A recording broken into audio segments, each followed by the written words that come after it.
I'm 47 years old, right? 46, 47. Yeah. Never seen the Alpine River, which is a major river goes there. I've never seen it complete in my life until last fall when we had our drought for a length of time. I've always wanted those clear waters like you see in Arkansas, out there. You just can't get them here. We can get them because we didn't have any runoff from all the row crop fields, and that water was just as clear, and you could see your feet under the water. That is so cool. But just think about that's some of the most valuable soil a farmer's got is that topsoil, and they're losing it by the hundreds of thousands of The tons. fish ought to just keep growing crazy. There is no doubt about the resiliency again that you build into a system when you can't make it rain, but if you capture what does rain and hold it, and as this organic matter builds, for every 1% in organic matter that you increase on your farm, it's about 25,000 gallons of water that you can hold. The common dogma where you can't change your organic matter in life. In your life. And that was depressing. I mean, I knew we had a problem and we were going to change, but what were we going to do? And then we started finding people that said that's not quite true. And we started with what, less than 1%? Yeah, we were less than 1%, and now with our very best pastures we're 6%, and we probably average about 4%. So if we're 4, we can hold 100,000 gallons of water. So if it don't get rain for 7 weeks like we have now, our grass is knee high and it's green and we're fine. And the other big thing is the heat.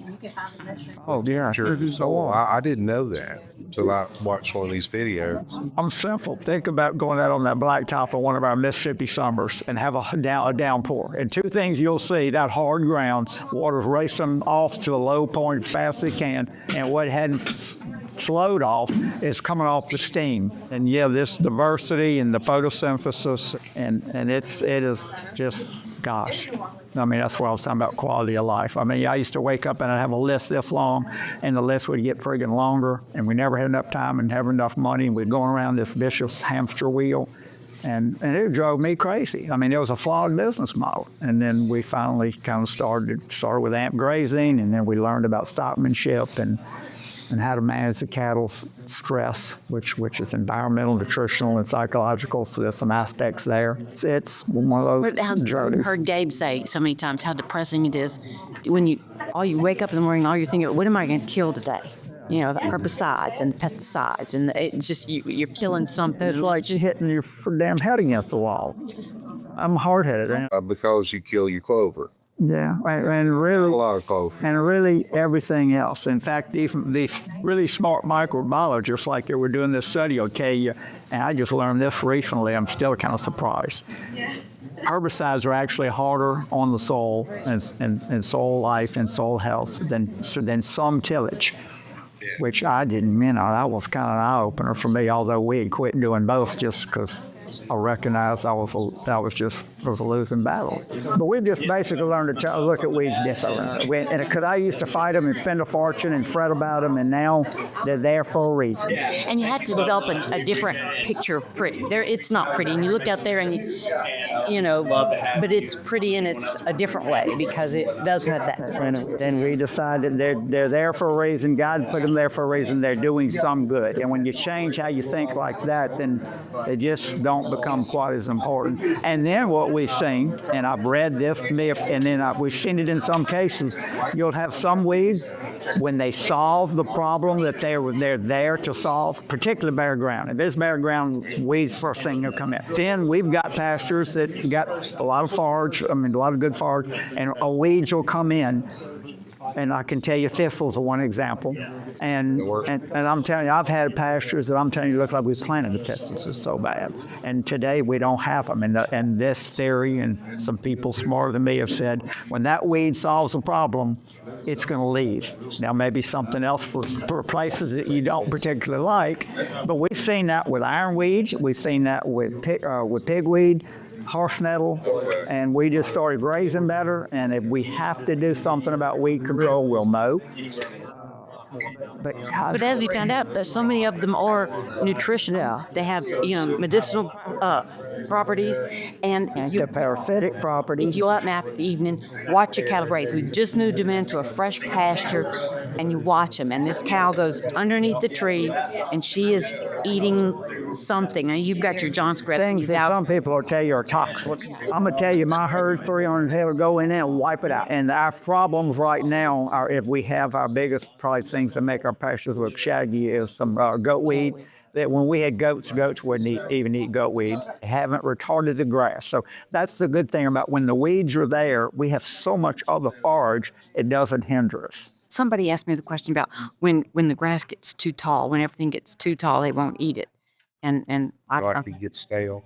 But that's not true. That's not true. I mean, the cow's manure. I mean, they've got so much else in there that they're picking on. But I mean, our cows eat that tall forage. And one of my good friends was a great cow guy and a great graze. He said the same thing. Cow manure looks like we've been feeding them sweet feed, you know. So the fact that, you know, we may have some grass standing that's 100 days old doesn't hurt body condition at all. In fact, grazing tall allows us to not have to deworm and fly control because, you know, worms are down low. I'm telling you, one thing leads to another, and you just keep going, my gosh, and think of what I used to spend. I used to spend, 15 years ago, $25 a head on deworming cows. We don't deworm anymore. Don't do any fly control anymore. You probably spend another $15 a head on fly control. And fly control, the insidious thing is this fly, the life cycle is about 21 days. So you kill this fly generation, and all you've done is built a stronger fly. a stronger pest and a weaker cow. That's a fact. What do So you do for minerals? minerals today, and that's a great question. We're using a custom Redmond mineral, all natural. We feed it free choice, and we had times that the cattle would eat that mineral like sweet feed. We couldn't stop it. I mean, I'm pouring white soft as fast as they're eating it, and so finally, and I read a great article, God, best article I've ever read. It's by Dr. Casey Olson. If you ever pull it up, you can find it. Dr. Casey Olson wrote this when he was in Missouri. Phenomenal article, down to earth. Now he's in Kansas. And we were always told, as your soils improve, your mineral consumption is going to go down. And we're spending about $5 or $6 a head. And we're working with nature, and I'm telling you, the cows, the smarter we work and the less hard we have to work, the better the cattle work. Sit back and let Mother Nature God work knew it it. was- Yeah. I'm telling you. Screwing it Yeah. up. Just back off and let it work. And work with her and be a part of it.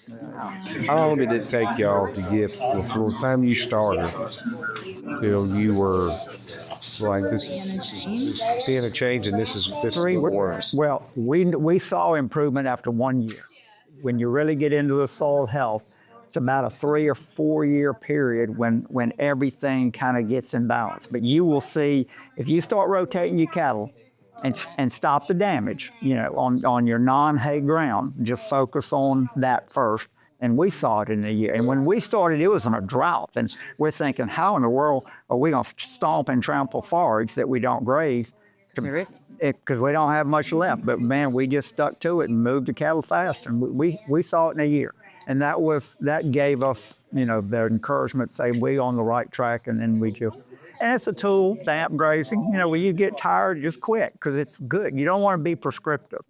And so you go on vacation and just say, man, I'm tired. I'm going fishing. We go on vacation. Oh, when we calve, we don't. And we don't do it when we calve. And then you pick seasons to do it. So You make it too hard on yourself until you work into it, till you find a spot that's good for you. What fits for you is what you need to work for. But we've been doing it for a long time. This amp grazing for 18 years now. We still are seeing how we can do another little division here or there. Or you come to the farm and said, cool, why do you do that? Why'd you put a fence there? I've been looking at it, you know, like not seeing the forest for the trees. I've said, my God, that's a great idea. You know, so it's still, you know, and then like I said, there's time for we left in a hurry yesterday, or what I can't remember, this morning. And we just gave the cows a bigger paddock, and I'll get them moved tomorrow afternoon. It's easy.